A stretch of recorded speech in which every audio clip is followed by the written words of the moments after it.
Lalu ada apa dengan kurma? Kenapa berbuka puasa ini dianjurkan untuk memulainya dengan kurma dan air putih? Kurma mengandung glukosa yang sangat tinggi.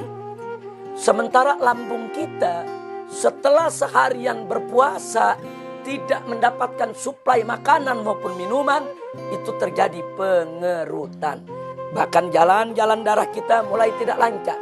Nah, ketika itu manakala perut itu ingin kembali dinormalkan, ketika perut itu ingin disuplai makan makanan yang berat, maka lambung tadi tidak boleh dikagetkan dengan makanan yang berat. Untuk itu dirangsang terlebih dahulu. Bagaimana cara merangsangnya? Dengan memakan kurma. Karena glukosa yang dikandung kurma itu akan merangsang lambung untuk kembali normal agar siap untuk mencerna makanan.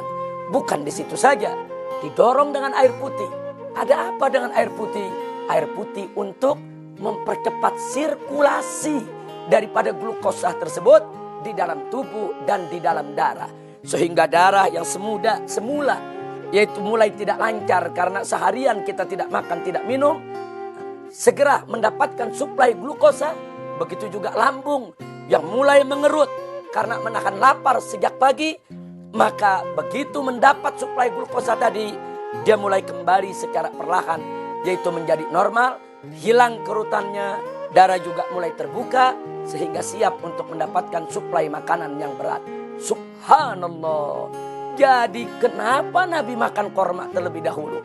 Ternyata di dalam korma ada glukosa yang bisa menormalkan kembali daripada lambung, begitu juga melancarkan jalan darah. Kenapa harus didorong dengan air putih? Untuk mempercepat sirkulasi, yaitu glukosa tadi di dalam tubuh maupun di dalam darah seseorang. Lalu kenapa setelah itu Nabi tidak langsung memakan makanan yang berat? Di sini yang perlu kita catat. Setelah lambung tadi mendapatkan suplai glukosa yang dikandung oleh kurma, setelah air putih membantu percepatan sirkulasi, maka lambung dan seluruh jaringan tubuh kita membutuhkan beberapa saat agar kembali menjadi normal lagi. Ya, membutuhkan beberapa menit waktu, membutuhkan beberapa waktu jeda agar dia bisa menormalkan, yaitu kondisinya kembali di dalam menerima suplai makanan yang berat. Nah, karena itulah Nabi melaksanakan sholat maghrib. Dengan beliau melakukan sholat maghrib, beliau berzikir. Itu waktu bisa 5-10 menit. Nah, itu bisa digunakan untuk melaksanakan sholat dengan zikirnya.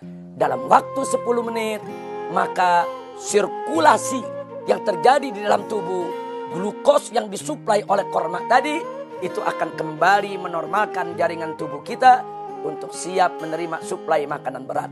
Ditambah lagi, sholat itu ada gerakan-gerakan.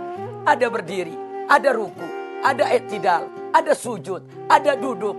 Yang gerakan-gerakan ini makin membantu sirkulasi glukosa tersebut agar lebih cepat memulihkan daripada lambung maupun organ-organ pencernaan yang lainnya. Subhanallah.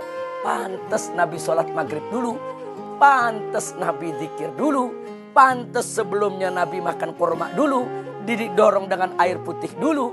Setelah Nabi selesai melakukan sholat dan zikirnya, barulah beliau memakan makanan yang berat. Biasanya beliau memakan roti yang terbuat dari gandum, ditambah dengan dagingnya. Ini semua makanan keras. Seperti kita di Indonesia memakan nasi, kemudian dengan lauk pauknya. Ini semua makanan keras. Jangan langsung kita makan makanan yang keras ketika kita berbuka puasa. Beri kesempatan kepada lambung untuk menyesuaikan diri. Beri kesempatan kepada organ pencernaan untuk mempersiapkan diri di dalam menerima daripada suplai makanan berat. Caranya, ikuti cara berbuka Nabi kita Muhammad SAW. 1. Segerakan berbuka. 2. Baca basmalah dan doa. 3. Jangan lupa makan korma dan minum air putihnya. 4. Setelah itu sholat maghrib dan zikirnya. 5. Barulah memakan makanan yang berat.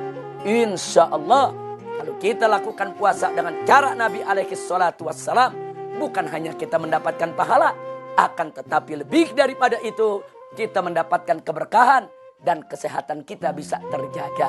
Amin ya Rabbal Alamin.